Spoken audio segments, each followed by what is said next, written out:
हाँ दोस्तों, आज हम देखेंगे अपनी एक्सरसाइज 1.1 का 11वें नंबर का सवाल। आपने देखा पिछले वीडियो में 10 तक के सवालों को लगा चुके दोस्तों, तो आज हम देखेंगे 11वें नंबर का सवाल। सबसे पहले यहाँ अगर हम देखें तो सवाल को पहले नंबर तो समझेंगे सवाल क्या कह रहा है। तो सिद्ध कीजिए कि किसी समतल में स्थित बिंदुओं के समुच्चय में R P Q such that बिंदु P की मूल बिंदु से दूरी बिंदु Q की मूल बिंदु की दूरी से समान है। क्या है? समतल में स्थित बिंदुओं का समुच्चय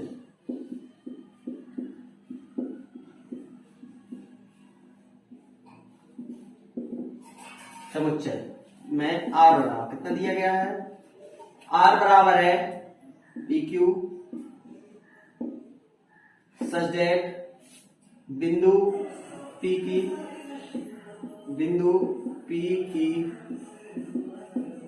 मूल बिंदु से दूरी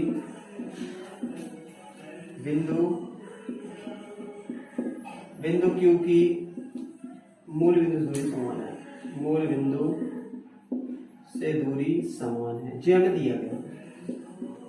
क्या है? पी क्यू सच दैट बिंदु P की मूल बिंदु से दूरी Q की मूल बिंदु समान है। दोस्तों देखें, कोई भी एक समतल है।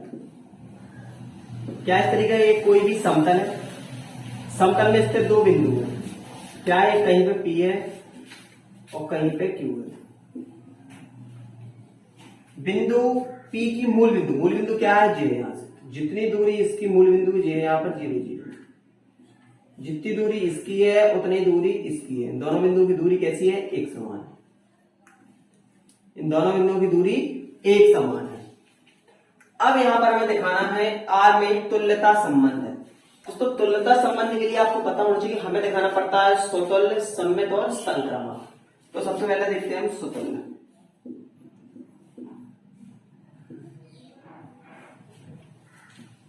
अब यहां पर देखिए आर और पी क्यू क्या है? बिंदु P की मूल बिंदु से दूरी Q की मूल बिंदु से दूरी समान है। चूंकि बिंदु P की मूल बिंदु से दूरी बिंदु Q की मूल बिंदु से दूरी के समान है। दूरी समान, बिंदु P की मूल बिंदु से दूरी बिंदु Q की मूल बिंदु कैसी है? समान है। तब इनकी बीच स्वयं की दूरी PP की दूरी भी क्या होगी? समान होगी। तो PP अवयव R, PP अवयव R अर्थात बिंदु की अर्थात मूल बिंदु से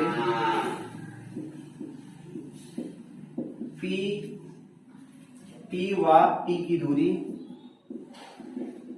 समान होगी। क्या होगी? समान होगी। PP अवयव R, संबंध R स्वतुल्य है। क्या हो जाएगा? संबंध R स्वतुल्य है। दूसरा संबंध,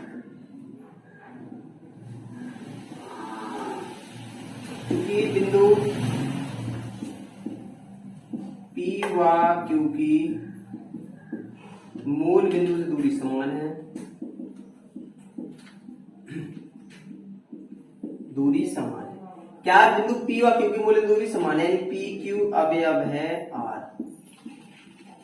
तब बिंदु Q व P की भी मूल बिंदु से दूरी समान होगी। अर्थात QP अवयव R। QP अवयव, जब PQ अवयव R है और QP अवयव R है, तब जो संबंध है संबंध R सममित है। संबंध क्या है? सममित है, क्योंकि पी क्यू अव्यवहार तो इसका उल्टा भी क्यू पी अव्यवहार होना चाहिए, ऐसा हो गया, इसका मतलब संबंध सममित है। तीसरा संक्रामक। संक्रामक क्या होता है? पी क्यू, यहां पहले तो मान लेंगे, माना कि पी क्यू आर अवयव है किसके? आर। किसके अवयव है? आर के अवयव है, जो संबंध आर है ना उसके अवयव है।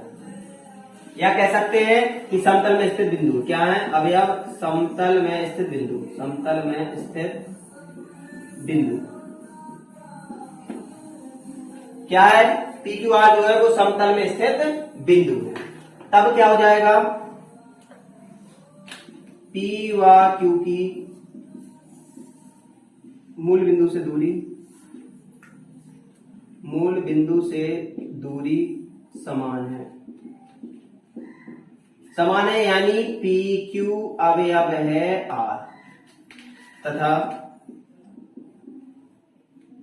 क्यू व आर की मूल बिंदु से दूरी समान है। क्योंकि तीनों समान स्थित है, यहां कहीं भी आर होगा तो लेंस है, इसका तीनों की दूरी क्या है? समान है। तो क्यू व आर की मूल बिंदु से दूरी समान है यानी क्यू आर अवयव आर। तब अब जब पी क्यू के बराबर है दोस्तों, अगर समझे तो पी बराबर क्यू है और क्यू बराबर आर है, तो क्यू की जगह पे आर को रख सकते हैं यानी पी बराबर भी हो जाएगा आर। तब पी व आर की मूल बिंदु से दूरी समान होगी, यानी हो जाएगा पी क्यू अवयव आर है, क्यू आर अवयव आर है, तब क्या हो जाएगा? पी आर अवयव हो जाएगा आर। दोस्तों यहाँ आर है रिलेशन और यहाँ जो आर है वो क्या है? एक बिंदु है। तो इस तरीके से क्या है? संबंधार जो है संबंधार संक्रामक है, संबंध आर संक्रामक है। और जब दोस्तों ये तीनों शर्तें पूरी हो जाती हैं तो हम कह सकते हैं संबंध आर में एक तुल्यता संबंध है, क्योंकि स्वतंत्र भी है, सममित भी है और संक्रामक भी है। जब ये तीनों शर्तें पूरी हो जाती हैं तो जो संबंध होता है उसमें एक तुल्यता संबंध होता है। पुनः सिद्ध कीजिए कि बिंदु P बराबर नहीं है 0, 0 से संबंधित सभी बिंदुओं का समुच्चय P से होकर जाने वाले ऐसे वृत्त के रूप में निरूपित करता है जिसका केंद्र मूल बिंदु पर है। दोस्तों यहां समझाएगा, बिंदु हम मानते गए, अगर ये दूरी समान है तो क्या होगा? इस तरीके का एक वृत्त ही बनेगा। क्या बनेगा दोस्तों? एक वृत्त ही बनेगा, क्योंकि इनकी दूरी कैसी है? समान है। और जब वृत्त बनता है तो वृत्त का जो मूल बिंदु है कभी 0, 0 होता ही नहीं। तो क्लियर है, कभी भी वृत्त का जो मूल बिंदु होता है, जो वृत्त का जो केंद्र होता है वो 0, 0 होता है, लेकिन उसकी जो त्रिज्या होती है वो कभी 0, 0 होती नहीं है, यानी P 0, 0 नहीं है। तो केंद्र हो गया 0, 0। बिंदु का समुच्चय P से होकर जाने वाले एक ऐसे वृत्त को निरूपित करता है जिसका केंद्र मूल बिंदु पर है। देखिए जो वृत्त बन रहा है वो ऐसे वृत्त को निरूपित कर रहा है जिसका केंद्र क्या है? यही केंद्र तो है। देखो वृत्त बन रहा है तो क्या होगा? इसकी त्रिज्या OP त्रिज्या, OQ त्रिज्या, OR त्रिज्या, और जो क्या होगा? इसका केंद्र। तो ऐसे केंद्र निरूपित करता है, तो हम इसको सिद्ध भी कर सकते हैं। देखते हैं अगला 12 नंबर के सवाल में क्या है? सिद्ध कीजिए कि समस्त त्रिभुजों का समुच्चय ए में, ए क्या है? ए समस्त त्रिभुजों का समुच्चय है, समस्त त्रिभुजों का समुच्चय है। ए समस्त त्रिभुजों का समुच्चय है और आर बराबर दिया गया है T1 T2 such that T1 T2 के समरूप है, T1 T2 के समरूप में दिया गया। द्वारा परिभाषित संबंध R एक तुल्यता संबंध है। R क्या है? एक तुल्यता संबंध है। तुल्यता संबंध है मतलब हमें दिखाना है स्वतुल्य, सममित और संक्रामक। देखते हैं सबसे पहला स्वतुल्य क्या है? देखो चूंकि T1 व T1 T2 के समरूप है तब T1 T1 के भी समरूप होगा।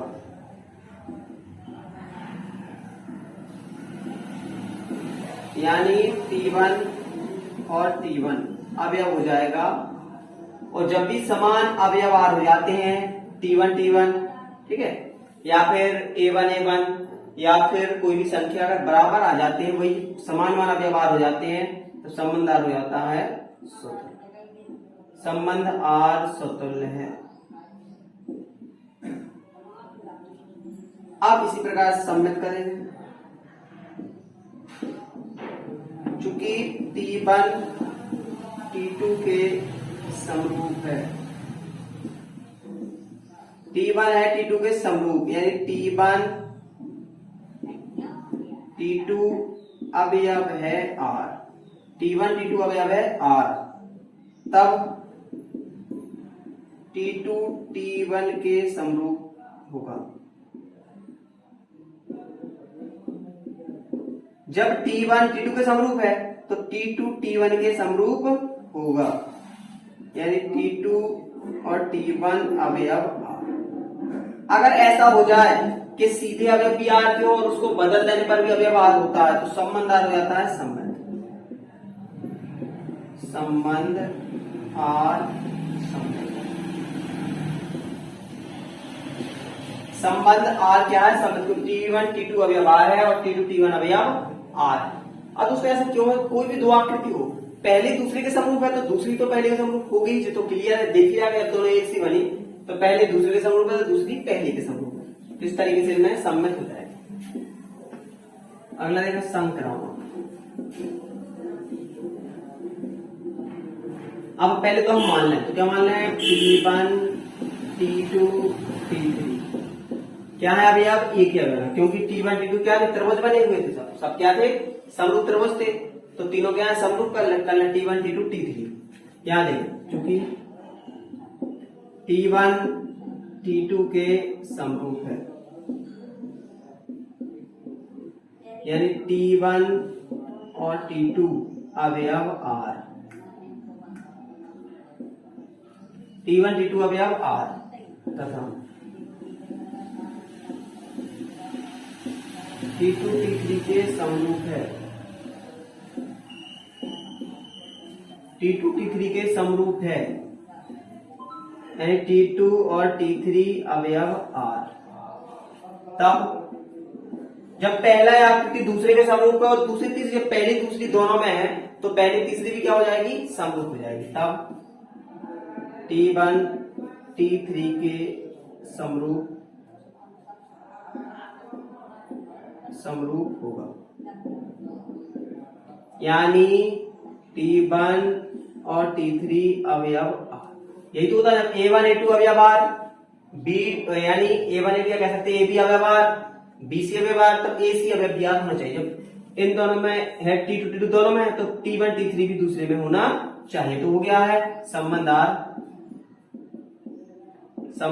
R संक्रामक है।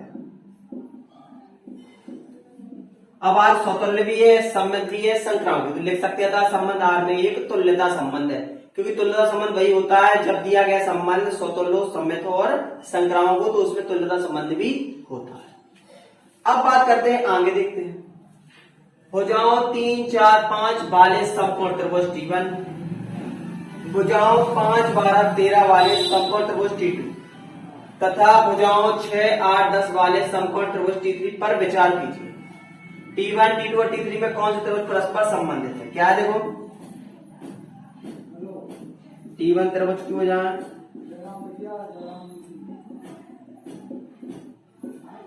कितनी है? 3 4 5। T2 त्रिभुज की भुजाएं कितनी है? 5 12 13। T3 त्रिभुज की भुजाएं, T3 त्रिभुज की भुजाएं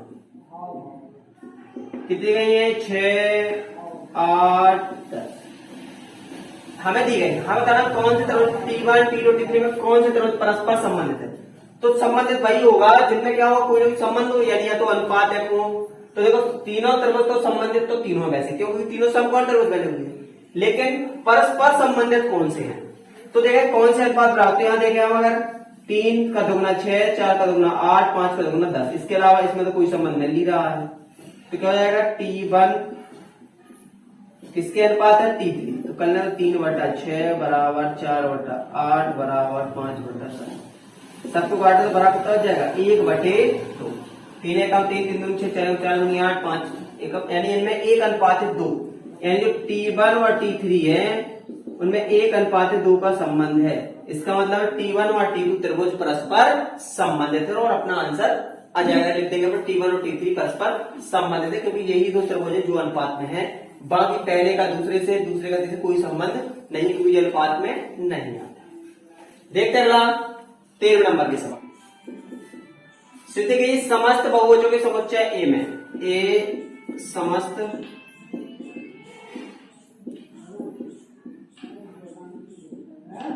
बहुभुजों का समुच्चय है। ए समस्त बहुभुजों का समुच्चय है और आर में दिया गया है कि आर बराबर है P1, P2, P1 तथा P2 की भुजाओं की संख्या समान है, की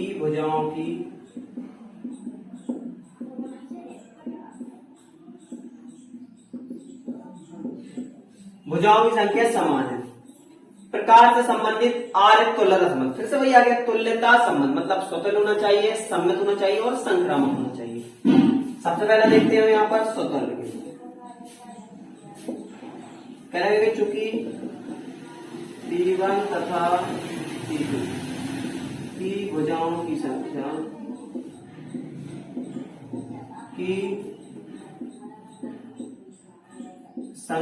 समान है। क्या भुजाओं की संख्या समान है?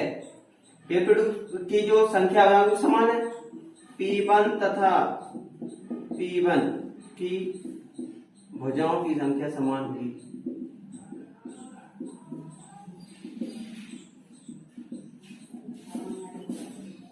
जब P1 P2 की भुजाएं समान है तो स्वयं के बराबर सबकी होती है। जब हम खुद जितने हैं उतने हम स्वयं के बराबर तो होंगे ही। क्या लिख सकते हैं? P1 अवयव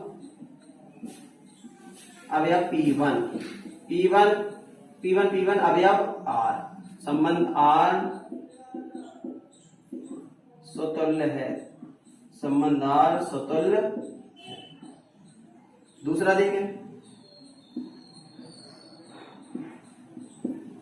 सम्मित के लिए क्या देखना, क्योंकि P1 तथा P2 की भुजाओं की संख्या समान है,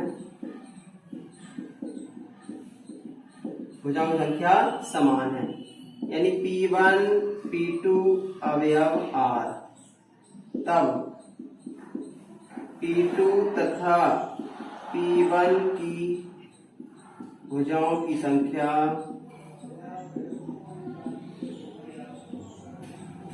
भी समान होगी, यानी P2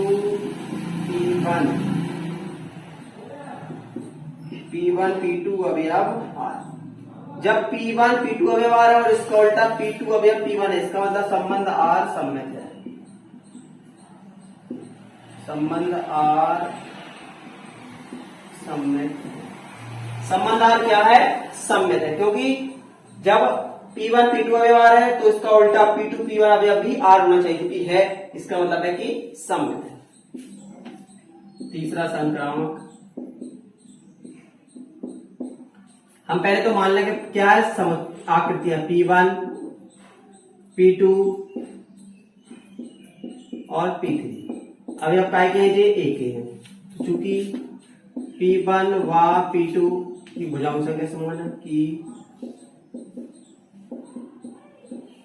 भुजाओं की संख्या समान है, यानी P1 P2 अवयव है R तथा P2 व P3 की भुजाओं की संख्या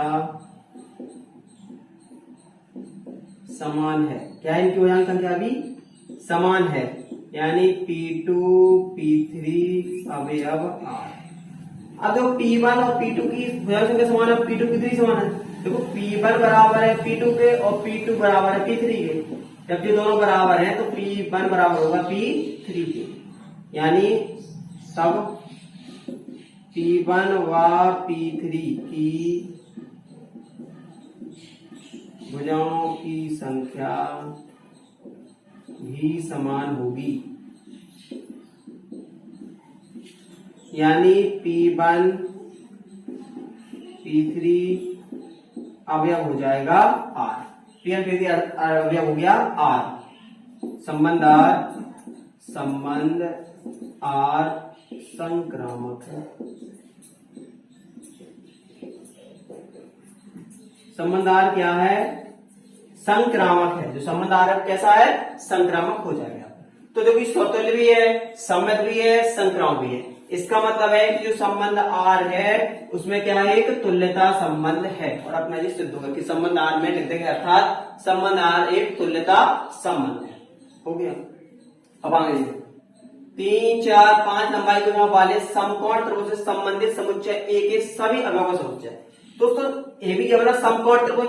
तो समकोण त्रिभुज काय के अंदर आता है? त्रिभुजों के अंदर। तो ए क्या हो जाएगा? ए बराबर सभी त्रिभुजों का समुच्चय। सभी त्रिभुजों का समुच्चय। ये क्या हो जाएगा? सभी त्रिभुजों का समुच्चय। क्योंकि जो ये तीन भुजा किसमें होती है? त्रिभुज में होती है।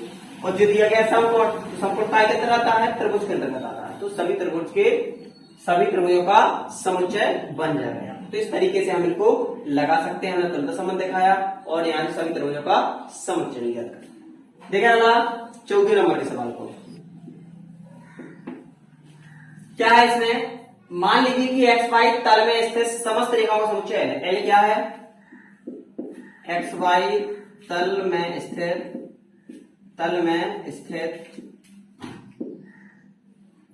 L समस्त रेखाओं का समुच्चय है।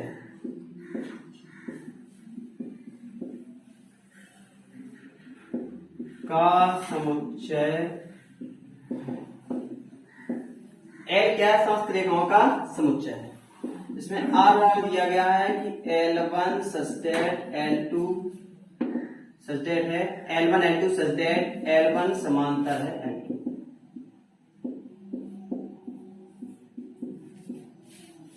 अब यहां देखें हम R में एक तुल्यता संबंध है।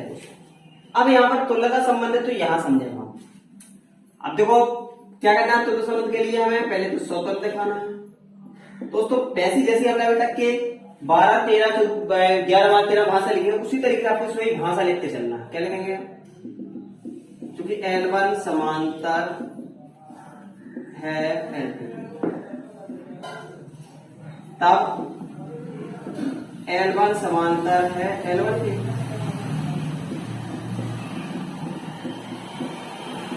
कोई भी रेखा अगर दूसरे समांतर तो स्वयं के समांतर तो होगी ही। इसका मतलब हो जाएगा कि L1 अवयव R संबंध R स्वतंत्र।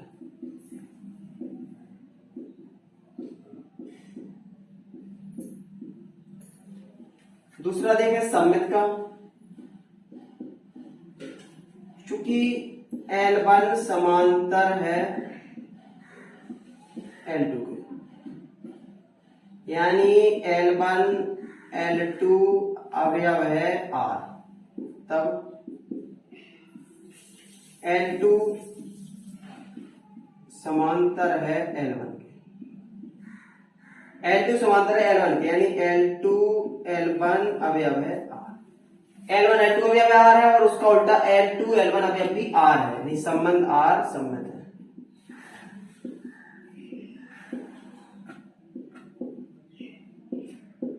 संबंध R क्या है? सम्मित है। तीसरा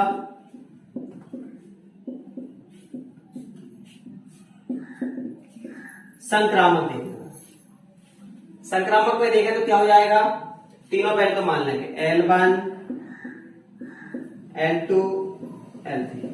काय से ली गई? कैपिटल L से, क्योंकि L था समस्त रेखाओं का समुच्चय, तो L से लिया गया। चूंकि L1 समांतर है L2 के, यानी L1 L2 अवयव है R तथा L1 समांतर L2 के, L2 समांतर है L3 के। ऐसे मान लो जो है L1 जो है L2 और जो है L3, L1 समांतर है L2 के, L2 समांतर है L3 के, L2 L3 अवयव R। तब अब जब J भुजा इसके समांतर है और J भुजा इसके समांतर, इसका मतलब है ये दोनों भी आपस में समांतर होंगी। L1 समांतर है, L1 समांतर होगी L3 के, अर्थात L1 L3 अवयव है R। अगर ऐसा है तो संबंध R संक्रामक होगा। स्वतुल्य भी है, सम्मित भी है, संक्रामक भी है। तो हम लिख सकते हैं संबंध R में एक तुल्यता संबंध और अपना सिद्ध हो जाएगा। अब बात आगे आती है, रेखा y + 4 से संबंधित रेखाओं का समुच्चय। 2x + 4 से संबंधित रेखाओं का समुच्चय। अगर दोस्तों यहां हम समझे तो जो क्या होता है, अपने एक रेखा होती है जहां पे जो बाई एक्स क्या है, y बराबर mx + c आपने पढ़ा हुआ, इस टाइप का एक समीकरण बनता है जहां पर y होते हैं एक अक्ष y अक्ष की दूरी, x होता है x अक्ष की दूरी, दो होती है यहाँ पर प्रवणता, दो क्या होती है यहाँ पर प्रवणता। तो संबंध जो मान है वो सिर्फ क्या होता है c, यानी अगर यहां से c के मान हम बदलते चले जाएं तो हमें बहुत सारी रेखाएं मिल जाएंगी। c का मान 1, c का मान 2, c का मान 3 बदल जाएंगे तो बहुत सारी रेखाएं मिल जाएंगी। यानी यहाँ पर जो रेखा का समुच्चय होगा वो होगा y बराबर 2x + के c, क्योंकि प्रवणता तो कभी बदलती नहीं है, बदलती है सिर्फ उसके c का मान, यानी कोई भी अचर राशि जो कि वहां पर बिंदु माना गया है। तो यहाँ पर जितने मान रखते जाएंगे समस्त में अलग अलग रेखाएं मिलती जाएंगी, लेकिन रेखा की प्रवणता दो ही होगी और दोनों रेखा y और x अक्ष पर होगी। तो इस तरीके से हम लगा सकते हैं।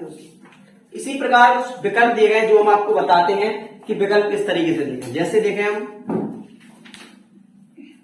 मान लीजिए कि समुच्चय 1 2 3 4 में 15 नंबर का है, 1 2 2 2 1 1 4 4 1 3 3 3 3 2 द्वारा बने संबंध आधार के सही उत्तर चुनिए।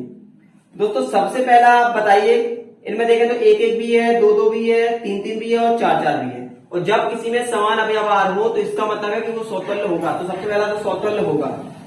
अब सम्मित चेक करें, 1 2 है लेकिन इसमें कहीं 2 1 नहीं है, 1 2 तो है लेकिन कहीं इसमें 2 1 है नहीं, तो इसका मतलब सम्मित नहीं होगा। लेकिन अगर आप देखें तो 1 2 है तो 2 2 है, तो इसमें अगर 1 2 है मतलब a भी है और 2 2 b c है, तो देखो इसमें 1 2 भी है। ठीक है, तो इस तरीके से अगर हम मिलाएं, 1 3 है किसी में, 1 2 है, 2 2 है, तो इसमें 1 2 भी है। इसका मतलब है कि ये संक्रामक तो है, यानी स्वतुल्य है, संक्रामक है, लेकिन सम्मित नहीं है क्योंकि 1 2 अवयवार जबकि नहीं है 2 1 अवयव आर। 16 नंबर दिया गया है, ए बी सच दैट ए बराबर b - 2 है। ए जो है वो b - 2 है, b से 2 कम है, तो b और जो b का मान है वो 6 से बड़ा है। अगर b का मान 6 से बड़ा है तो a का मान क्या होगा, उससे 2 कम होगा। तो यहां देखो b से 6 बड़ा कितना आ जाएगा यहाँ पर, तो एक जगह तो 8 दिया गया है, एक जगह 7 दिया गया है, लेकिन 8 दिया गया है, 8 दिया गया है, 7 दिया गया है। 8 के साथ में है 3, जबकि 8 से तो कह रहा है 2 कम है, तो 6 होना चाहिए, यहाँ पर 3 है, तो ये नहीं हो सकता।